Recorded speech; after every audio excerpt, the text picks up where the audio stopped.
I am so excited to introduce you to this new plant that I can't even think of a proper intro, so let's not wait any longer.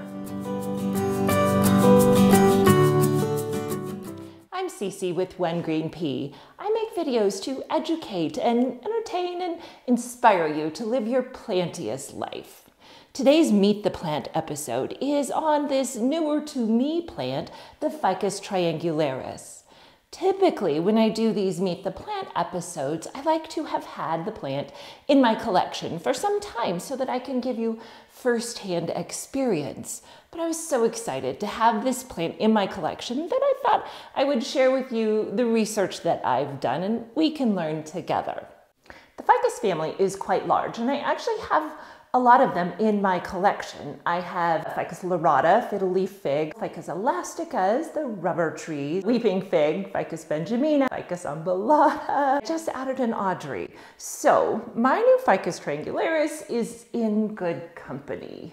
The Ficus triangularis is native to South Africa. The one main variety on the standard Ficus triangularis is this one, which is the variegata. And you can see that it has this creamy variegation on the outside of the beautiful green leaves. And the leaves are in a triangle shape, though I rather like to think of them as being hearts. The Ficus triangularis is known to be less fussy than its siblings or cousins in the family.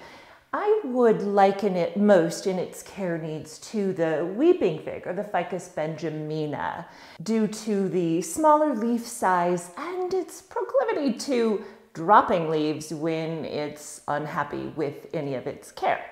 So let's jump into the specifics on the care of this plant. Ficus triangularis prefers bright indirect light. I know you hear it all the time. I mean, it's become cliche among tropical plants, but it's true. It doesn't want direct light on its foliage. That will burn these soft leaves, but it does need a fair amount of light so that it can keep the variegation. Remember, I've said many times that the lighter or the more variegation a plant has, the more light it needs. So be sure this plant is in either an east-facing window or just out of a south-facing window to get adequate amounts of light.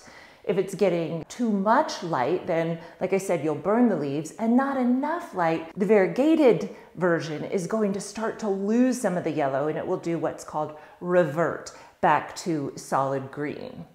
As far as water goes, the Ficus triangularis does not like wet feet. You want the soil to dry out about halfway down the pot, whatever size pot you have your plant in, before you water again. So you want it to dry out a bit. This is a bit of a difference from the Ficus benjamina that I'm saying it's similar to. Weeping fig prefers a little more often watering because its leaves are just a little more papery. When you feel these leaves, they're just a little bit thicker, so they can hold on to a little bit more water. Remember, you're going to adjust your watering frequency based on how much light the plant is getting. So more light, it's going to dry out more quickly. You'll have to water more often. So there's not a set schedule. You're going to want to be checking in on this guy fairly often.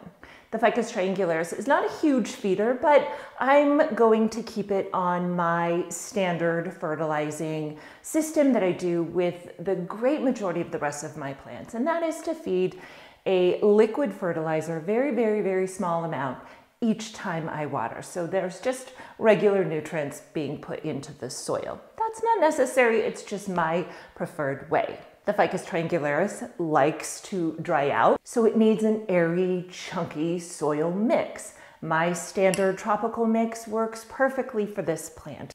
Once your Ficus triangularis is well established and growing well, you may want to propagate it. And to propagate this plant, it's really rather easy. You're going to do it from a stem cutting. So you're going to take one of these stems Just clip it close to the main stem and then place it either in water or perlite or wet sphagnum moss. So when you look closely, you will see that there are nodes all the way along the stem, and that's where you're going to develop roots. So it's not terribly difficult to propagate this plant. The main problem I see happening with the Ficus Triangularis is leaf drop. That's what gets everyone upset about the ficus, and this is where it's very similar to the Ficus benjamina. This plant tends to drop its leaves just to express its displeasure. So it could be your watering practices, too much or not enough light, or perhaps you've moved it around too much, like you've shot a video and you've wiggled the darn plant around. While it is somewhat of a cause for concern, it doesn't usually mean you're losing the plant. It just means, whoa, stop. Check your recent care practices, check where the plant is, has anything changed, and then address as needed. I think this is a fabulous plant, and I think it's beginner friendly, but certainly interesting enough for a more advanced plant parent as well. While there are some challenges to its care, it's definitely welcoming, and if you really pay attention to it, you're going to do absolutely fine with this plant. It's not a terrifically fast grower, but in good care over time, it can grow up to 4 feet tall, and that's pretty impressive for a house plant. So I really recommend that you check into this plant. It's becoming a little bit more common and a little easier to find. It's not terribly expensive. Thank you for watching my video. I hope that it inspired you and educated you a bit. If you enjoyed it, please give it a thumbs up. Remember to subscribe to my channel so you don't miss a planty episode. And as always, my plant friends, let's keep growing together a greener world.